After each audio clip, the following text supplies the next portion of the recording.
How to reset BMO Harris password. Hey guys, in this tutorial I'll show you how you can easily reset your BMO Harris Bank password.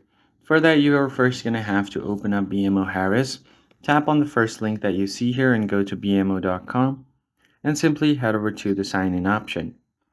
So you can start off by selecting the forgot password button down there, and once you've selected it, you should be able to go to the user ID option and enter your user ID.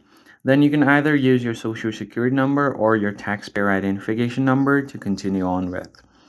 Just enter all of those details and then tap on continue.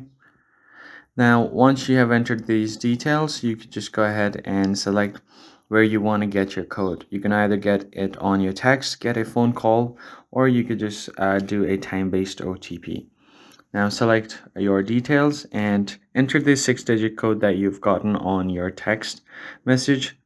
Then after entering the code, tap on submit and then just create a new password. All you have to do is enter a new password here and then tap on continue.